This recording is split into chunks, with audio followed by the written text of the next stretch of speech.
Hi, welcome back to my channel. In today's video, I'm going to be talking about the artist Jan Haaning and his conceptual art piece Take the Money and Run. So this stems from 2021, when Haaning was commissioned by a Danish museum to recreate one of his artworks from 2010. The artwork from 2010 is a canvas with the average salary for a Danish citizen stuck, onto the artwork, right? So the actual bills themselves, I'll obviously show a picture, but the actual artwork themselves had bills all across, right?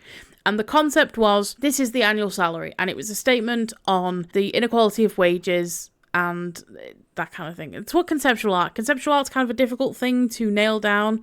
It's about the concept, it's about the meaning, not necessarily the physical artwork itself, which is important to remember that it's not about the physical artwork itself, it's about the concept of the artwork. So essentially, what the museum said is, here's a bunch of money, make us two artworks in the vein of your 2010 artwork, representing the Danish salary and also the Austrian salary. But instead, what Haaning did is he took the money and he ran. Well, I guess he didn't run technically. It's more about the concept of running away with the money. And instead what he produced, he framed them, is just two completely blank canvases. Apparently the museum curator found this hilarious when they initially received the artworks, and they did actually display them as part of the exhibition that they were doing. So they did get use out of them, but you got to give the money back, right? You can't just keep that money because you didn't do what we asked, which is fair. However, the artist disagreed. I'm talking about it today because I think yesterday, unfortunately, the artist has been told by the courts to pay back most of the money. He's been allowed to keep some for expenses like the framing and stuff, which, that's fair, right? The museum said, do this. The artist went, no, and that's not fair, right? It's like you can't agree to something and then just take someone's money and not give them what they asked for. However, this kind of blew up. For some reason, it passed me by, but in the art world, this caused waves because the concept behind it, right? This museum paying for these two artworks in 2021, when a lot of people were struggling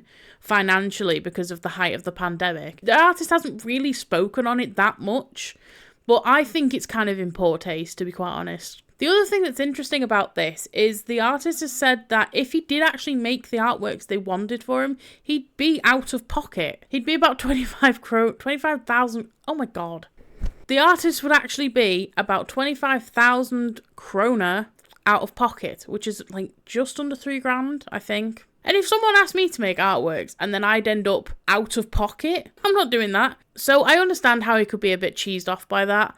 And the funniest thing about this whole situation, even though he's had to pay back the money, him and the museum are good because this has generated so much publicity for the museum and the artist. So the actual value, they've not been valued, but the value of these two artworks could arguably be more than what he was originally paid to make them because he didn't make what they wanted. But conceptual art is such an interesting phenomenon because it really asks the question, what is art? What can be art? This all started in the 1910s with Marcel Duchamp. Big artist, very famous, and he was on this special board of people, and he was effectively trying to get new artists, new blood flowing through because the art world was a bit stale. And so what he did is he took a urinal, put it on its side and signed it, but he didn't sign it with his own name, he signed it with Armut,